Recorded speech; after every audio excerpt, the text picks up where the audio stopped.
She thought he was the weakest man in the city, until one moment in his arms shattered every rumor.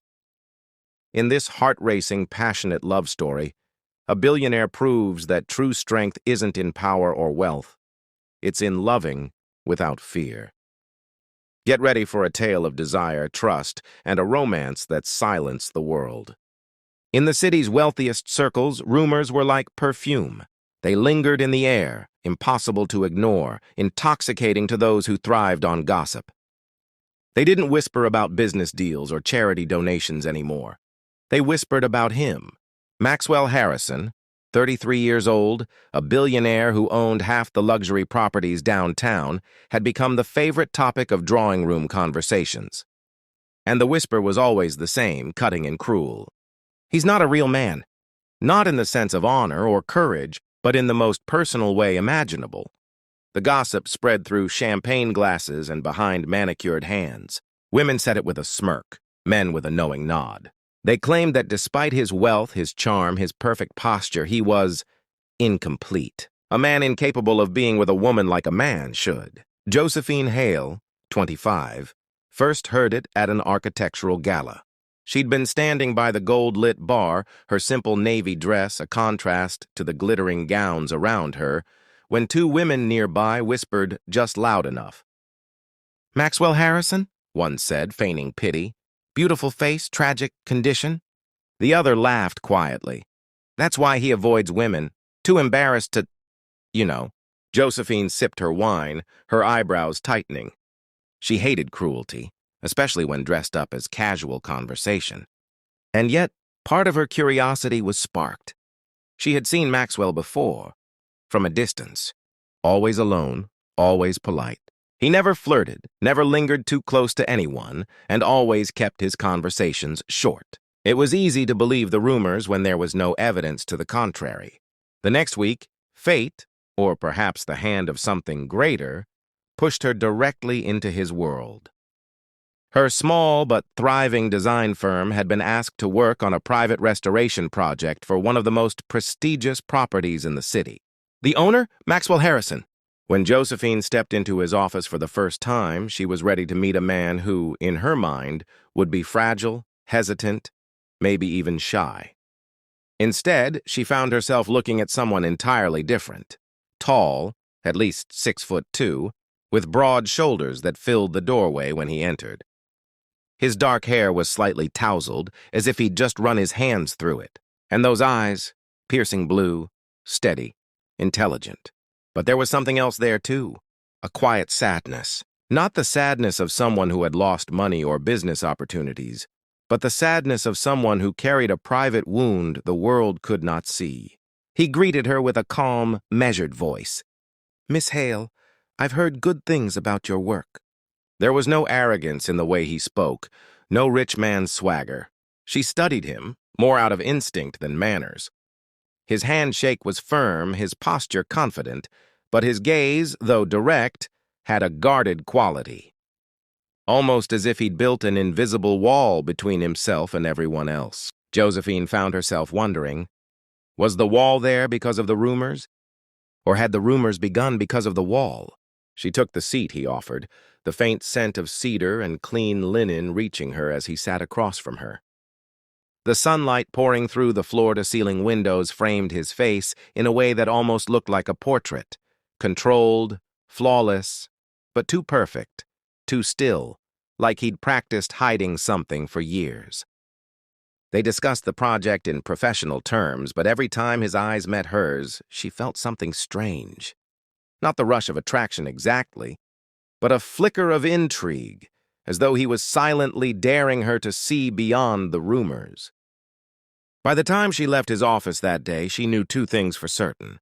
One, Maxwell Harrison was nothing like the man the city gossiped about.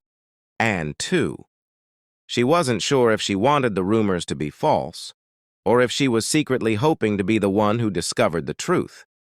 Their first meeting was polite to the point of formality, like two strangers in a room, both careful not to step on each other's invisible boundaries. Maxwell Harrison didn't greet her with a charming smirk or a glass of champagne. He didn't look her up and down in that lazy, entitled way most wealthy men did. Instead, his voice was low, calm, almost too soft for someone who could command entire boardrooms. "Miss Hale," he said, motioning toward the chair opposite his desk. "Please sit." Josephine noticed immediately. There was no arrogance in his tone, no performative confidence. If anything, he seemed reserved, controlled, every movement precise, every word measured, as if he'd thought about it before letting it leave his lips. She sat down, clutching her leather portfolio, trying to match his composure. But her mind was racing. He doesn't act like a billionaire at all. She caught something in his eyes, a shadow that passed so quickly she might have imagined it. It wasn't boredom. It was more like sadness. And in that moment, a thought slid into her mind like an uninvited guest. Maybe the rumors are true. Maybe this was a man who avoided intimacy because he couldn't give it. Maybe the sadness in his eyes was the price of that truth. Still, she accepted the project. Not just for the generous pay, though that was undeniable, but because something about him pulled at her curiosity like a thread she couldn't stop tugging. Days turned into weeks as they worked on the restoration of his countryside mansion. The sprawling estate sat on a hill, surrounded by golden fields and ancient oaks. Inside, the scent of old wood and dust mixed with fresh paint. Maxwell was always there, overseeing, discussing details, but never close. He never brushed against her accidentally when they passed in the hallway, never leaned over her shoulder to look at her sketches, never let his hand linger when passing her a file. It wasn't shyness, it was deliberate, a distance that felt both frustrating and strangely protective. One late afternoon, the sun was spilling honey-colored light across the dusty grand hall. Josephine was reviewing blueprints when she noticed him standing nearby, sleeves rolled up, quietly adjusting an old chandelier chain. She decided to tease him, half to break the ice, half to see if she could provoke something real. "You know," she called out lightly, "you're nothing like I imagined." He paused, glancing over his shoulder. One brow lifted, the faintest curve of interest in his lips. "And what," he asked slowly, "did you imagine, Josephine?" Her heartbeat stumbled. Maybe it was the way he said her name. Steady, deliberate, like he wanted to hear how it felt in his mouth. She swallowed. "A confident, larger-than-life billionaire, the kind who thinks the world should bend for him." His hand stilled on the chain. For a moment, something flickered in his eyes. Not amusement, not offense, but something darker. A storm cloud over clear blue water. He looked at her for one long, silent second that made her skin warm under his gaze. Then he turned back to the chandelier, speaking almost too quietly to catch. "You might be surprised, Miss Hale." And just like that, the conversation ended, leaving her with more questions than answers. She didn't know why her chest felt tight, or why she suddenly wanted to see what that shadow in his eyes was hiding. The countryside mansion always felt different at night. During the day, sunlight poured through its tall windows, making the dust motes dance like tiny golden fairies. But at night, shadows stretched long across the hallways, and every creak of the wooden floor seemed louder than it should be. That night there was no storm outside, no howling wind, only stillness. It was the kind of stillness that almost felt too quiet, like the house itself was holding its breath. Josephine sat at the long oak table in the grand hall, poring over the final blueprint sketches. Maxwell was a few steps away, reviewing a list of antique fixtures for restoration. The only sounds were the faint scratching of her pencil and the occasional rustle of paper. And then, crash! The sharp, violent sound of shattering glass tore through the silence. Josephine's head snapped up, her pulse instantly racing. For a split second, she couldn't move. But Maxwell was already in motion. His posture changed in an instant. Gone was the quiet, guarded man she had come to know. His shoulders squared, his movements became sharp and purposeful. And his eyes, those calm blue eyes, hardened into something fierce. Without a word, he crossed the space between them, his hand closing firmly around hers. The warmth and strength of his grip jolted her out of her shock. "Stay with me," he said, his voice steady but urgent. Before she could even process what was happening, he was leading her down the hallway, his stride purposeful. The air in the house seemed to thicken as the sound of faint footsteps echoed from somewhere upstairs. Her chest tightened. "There's someone in the house." Maxwell guided her into a small side room, a study with heavy oak doors. He closed it behind them and turned the lock with a decisive click. "Stay here, don't move," he said, his tone carrying no room for argument. It wasn't just a request, it was a command. Josephine's voice caught in her throat. "What are you going to do?" He looked at her, and for a moment she saw the man behind all the rumors, not fragile, not weak, but unshakably solid. "Make sure you're safe," he said simply. Then he was gone.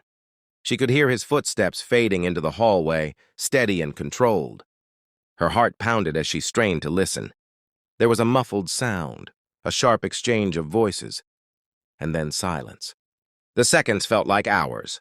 When the door finally opened, Maxwell stepped back inside, his expression calm but alert. "It's over," he said. "The intruder's gone."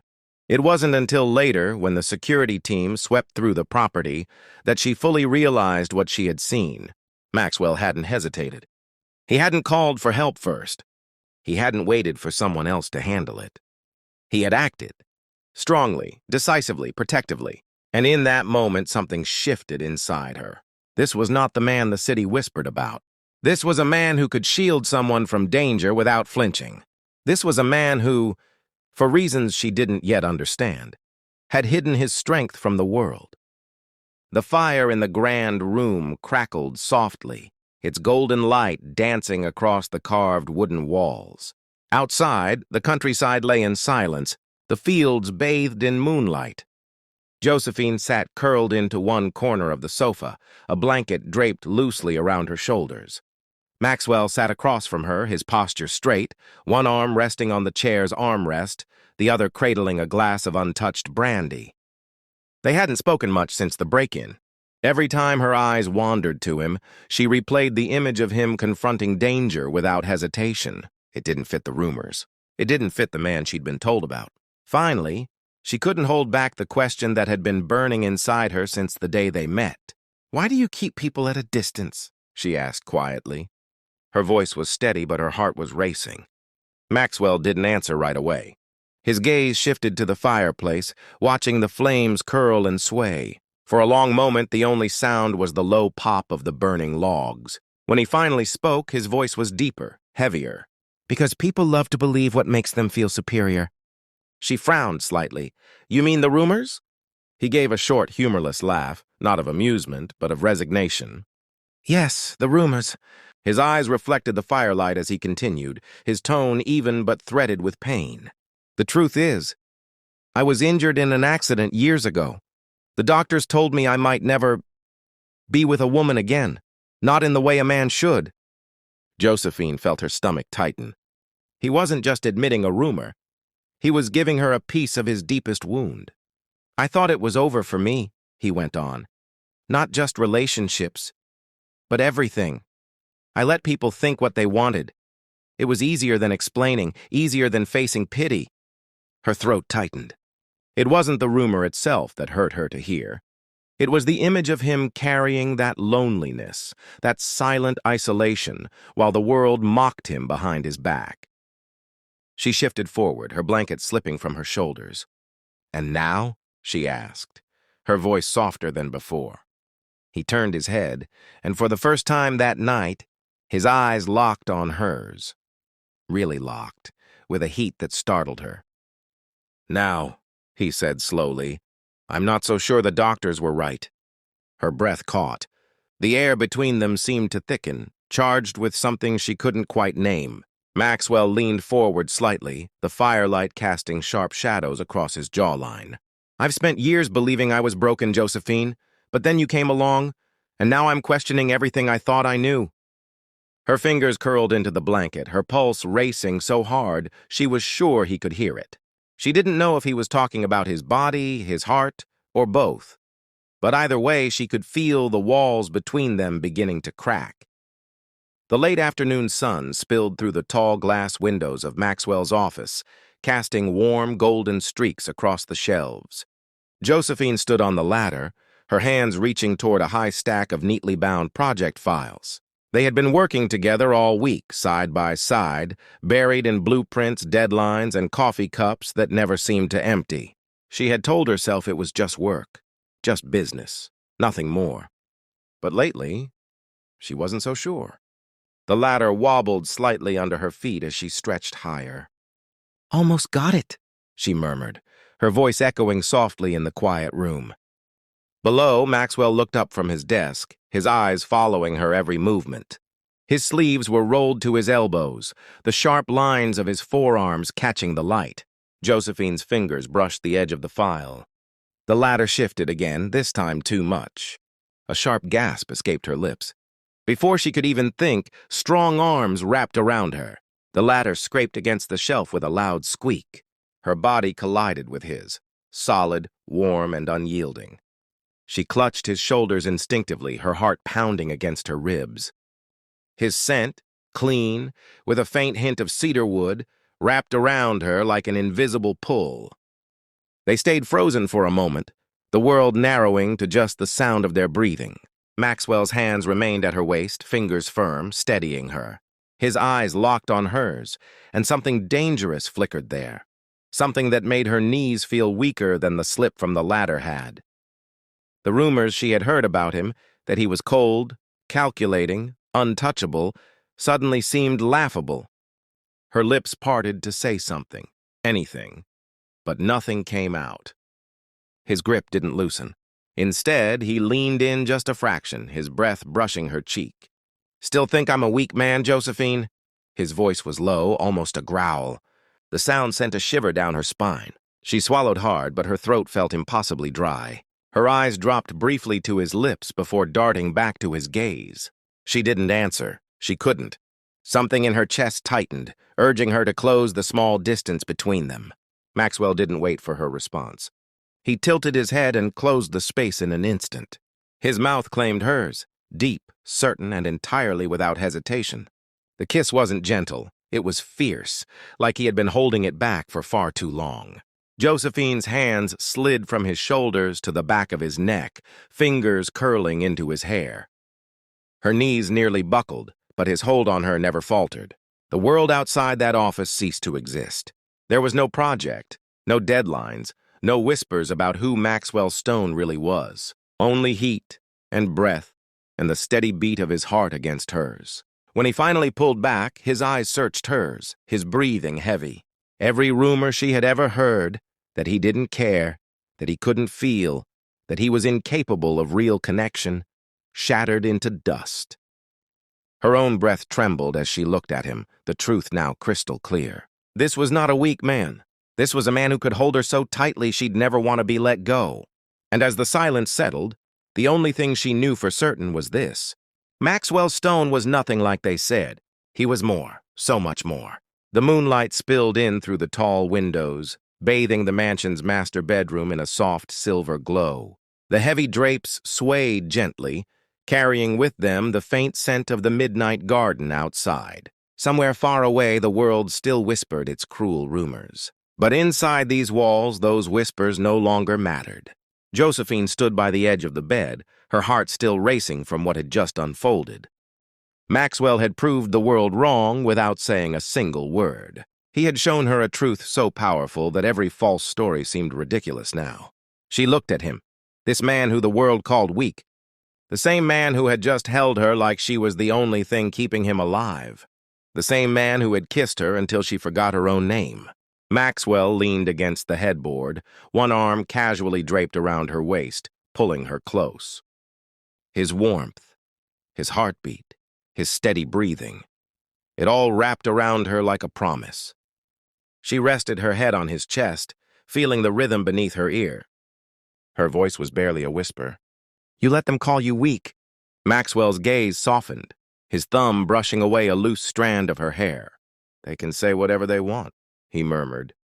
Her eyes lifted to his, searching. "But you're the strongest man I've ever known." He smiled, that slow, knowing smile that reached his eyes. "Strength," he said quietly, "isn't about what people think you can do." His fingers tilted her chin so she couldn't look away. "It's about loving without fear." Her throat tightened, because she knew what he meant. The real strength wasn't in proving gossip wrong. It was in not letting it change who you were. She thought back to all the glances, the smirks, the whispered words when they'd first met. They'd called him a man who couldn't. But here he was, showing her a love so deep, so unshakable that nothing else mattered. She curled into him, feeling his breath against her hair. "Promise me something," she said softly. "Anything. Never let them make you doubt yourself again." His hand tightened on her waist. "I stopped doubting the moment you walked into my life." For a long while, they didn't speak. They didn't have to. The room was filled with a silence that wasn't empty. It was safe, complete, whole. Outside, the world still gossiped. They still pointed. They still judged. But Josephine and Maxwell faced it all together, no longer just as lovers but as partners. They built each other up, stood side by side, and met the world's prejudice with quiet defiance. The rumors faded. The whispers died down, and in their place grew something unshakable: respect. Because sooner or later, the truth always speaks louder than lies, and theirs was a love too strong, too real to be silenced.